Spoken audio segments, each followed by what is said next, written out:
Hey guys, welcome back. I am so excited that you are joining me for another video. If you are new to my channel, welcome. My name is Stephanie. I am a life and relationship coach. So this week I wanted to bring up a topic that a client actually brought up in a call recently with me, and he had asked, what are the steps that I can take when I get emotionally charged? So what do I do when someone triggers me emotionally? It's just how do we respond to these situations? Like, what are the steps that I need to do in order to respond versus just reacting emotionally when someone kind of gets me charged up? I really have to start off by saying, you're human. You're gonna have times where you're gonna overreact. You're gonna have times where someone's gonna push a button and you're gonna get emotionally charged, and that's completely fine. To say that we're gonna live life every single time and when something happens that we're just so mindful of it and not, react emotionally, for me, I don't think that's realistic just because we are human beings. But the point of this is to learn these tips so you can begin practicing this kind of stuff. It doesn't mean in every situation with every person you're going to be able to do it every single time, but it does mean that the more you practice it, the easier it gets, and you won't get so emotionally charged up with a specific person or regarding a specific wound within yourself if you know these tips and practice them. The reason why this stuff is so important is it's important for yourself. It's important to create that bubble, like I always like to say. It's important to keep your vibration high, especially if you're trying to manifest something into your life. It's important to just have peace and happiness and not, get emotionally involved in other people's stuff. So quite often what happens is when someone does something and they're pushing our button, we react so much to them when really it's our button that's being pushed. It's our wound that's being brought to the surface. And if you're not taking responsibility for your life, your happiness, like I always say, then you're going to react. But when you feel that button being pushed, when you feel that wound starting to come up, then it's a little bit easier to say, oh, I feel something coming up and I'm going to take responsibility for that because that's my stuff, and deal with it versus, getting negative with someone else and projecting and blaming and making your wound their responsibility. And this type of thinking is self-loving. This type of thinking is self-empowering, and it also diffuses a lot of arguments in relationships. So one of the first things that you have to do in order to not be emotionally triggered by someone, to not allow someone to emotionally trigger you or to get you all fired up, is you have to know where your wounds are. And I'm going to be making a lot of videos in the future about emotional wounds because I think that this is really, really important. You have to know what are the things that trigger you in life? Like not necessarily what happened in your past experience, perhaps childhood, or maybe even adulthood, an experience that you went through that caused this wound to actually form.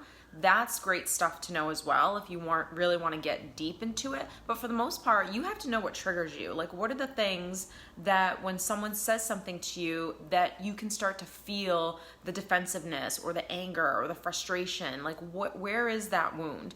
And sometimes one person in your life can only bring up one specific wound. It's like they know exactly what to say to hit you hard. They know what triggers you, and they can just push and push and push at that button.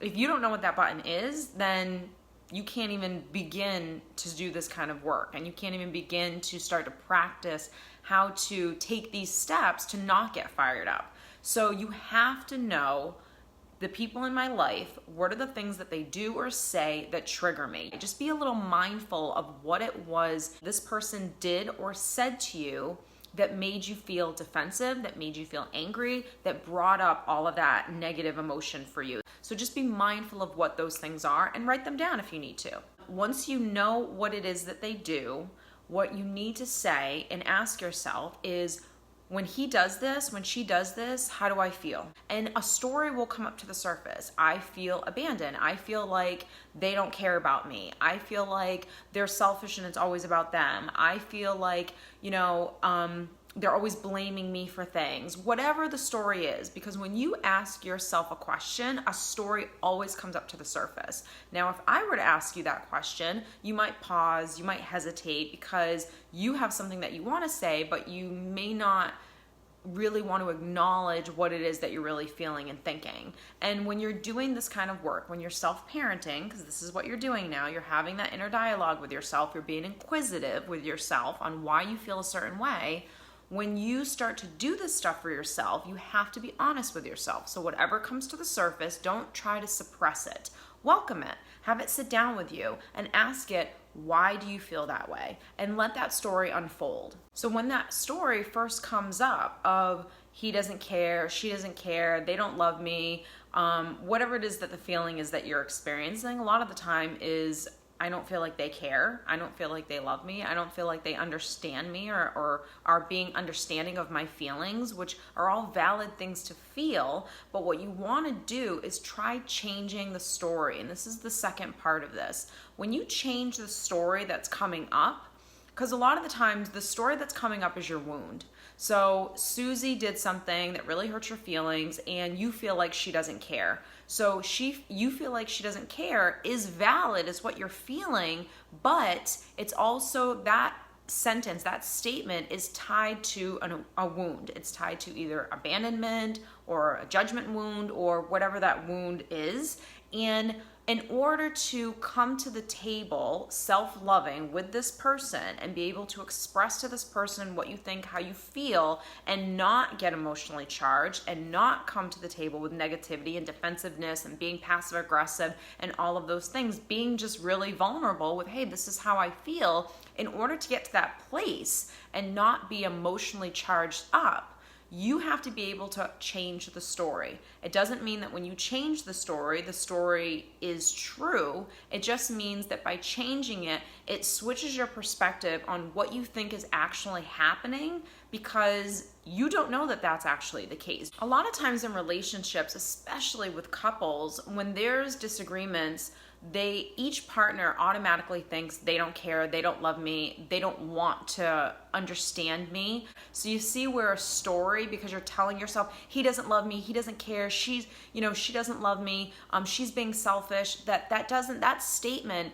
you're making that statement be the whole basis of this relationship that you have with this person. When really what's happening is because of a wound that has been triggered, you feel that statement based off of this one instance. And you wouldn't believe how much that little sentence affects how you then confront this person on how you feel regarding this situation. So when you look at the story and you say, okay, based off of what happened, yes, my feelings are hurt. Yes, I feel like they were being selfish, or maybe they weren't putting my needs first, but I'm going to push that aside and I'm going to change the story. So if I feel like he doesn't care, based off of what happened, what's another story I could tell myself? Well, maybe he did what he did because he was having a bad day.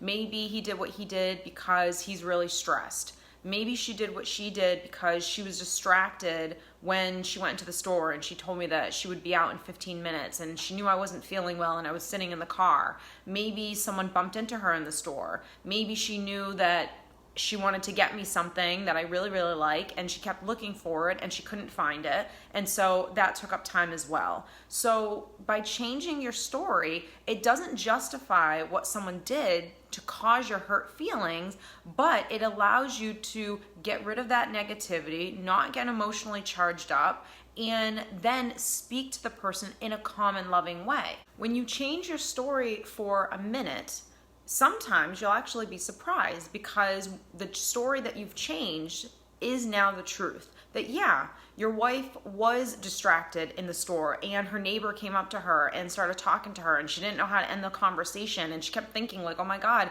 my husband or my boyfriend's not feeling well in the car and I need to get back to him. Or, because your boyfriend did what he did, you didn't realize that he just had a disagreement with his mom or his brother and it really got him down, and then he possibly did something that hurt your feelings. So it allows you to take your own self out of the situation and realize that a lot of times when things happen, it has nothing to do with you. But because we take things so personally in relationships as a reflection of our own self-worth and how someone, views us or loves us, that we take it so personally that we get so charged up. And when you change the story, it calms yourself down, and you're then allowed, or you're then able to come to your partner with love, compassion, and understanding.